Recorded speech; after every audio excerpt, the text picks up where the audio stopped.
বারুইপুর ঘটনাটা শুধু কেন, বারুইপুরের মতো বিভিন্ন জায়গায় কিন্তু হয়ে গেছে 13টা ঘটনা, ধর্ষণের ঘটনা কিন্তু আমরা দেখতে পেয়েছি বিগত 2 মাস ধরে।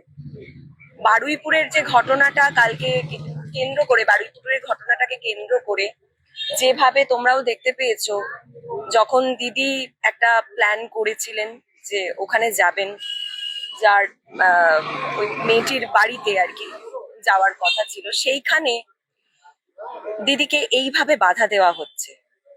তো বক্তব্য একটাই যে সাধারণ দিদি, আজকে যে দিদি পথে নেমেছিলেন এটা কিন্তু পুরো আনপ্ল্যান্ড ছিল। আমরাও জানতাম না যে দিদি পথে নামবেন, দিদি রাস্তায় নামবেন। এবং দিদি যখন নামলেন, তোমরাও দেখতে পেয়েছো যে সারি সারি জনসাধারণ, বাংলার মানুষ দিদির সঙ্গে পা মিলিয়ে চলেছেন।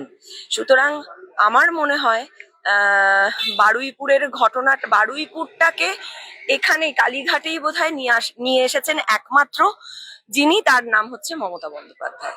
বারুইপুরে হয়তো ওনাকে যেতে দেওয়া হলো না ঠিকই, কিন্তু বারুইপুরের মিছিল বা বারুইপুরের মিটিং যে যাই হোক না কেন, সেটার জন্য দিদি কিন্তু রাস্তায় নেমেছেন, রাস্তায় সর্বক্ষণ ছিলেন এবং থাকবেনও।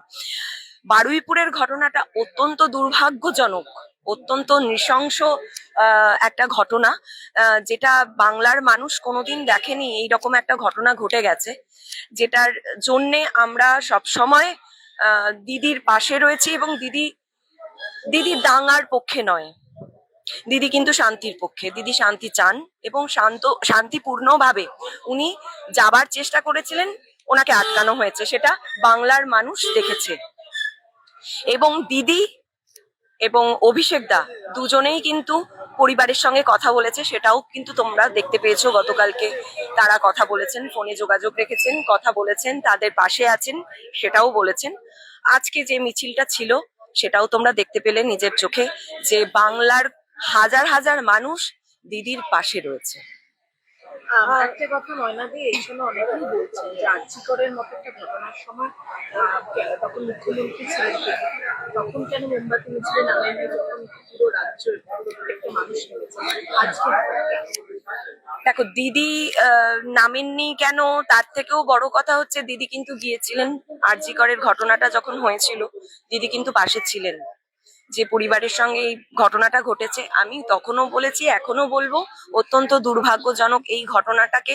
কেউই, মানে কোনো মুখ্যমন্ত্রী চাইবেন না যে তার রাজ্যে এইরকম নৃশংস একটা ঘটনা ঘটুক।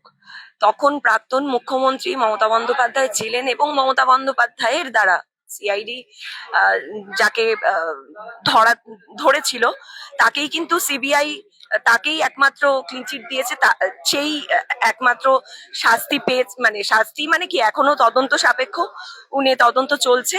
এবং এর বেশি আর তো কাউকে দেখলাম না। সিবিআই করেও সিবিআই এর তদন্ততেও তারই নাম উঠে এসেছে। তো আমার বক্তব্য হচ্ছে, যে ঘটনাটা ঘটেছিল আরজি করে, তার পরের দিনই সিবিআই এর হাতে তুলে দেওয়া হলো। মমতা বন্দ্যোপাধ্যায়কে তখন কোনো কাজ করতে দেওয়া হলো না। আর যাকে ধরা হয়েছিল সেটা কিন্তু সিআইডি ধরেছিল, সেটা কিন্তু প্রাক্তন মুখ্যমন্ত্রীর আন্ডারেই ছিল। তোমরা সবাই জানো যে সিআইডিটা মুখ্যমন্ত্রীদের আন্ডারেই থাকে, রাজ্যের আন্ডারেই থাকে।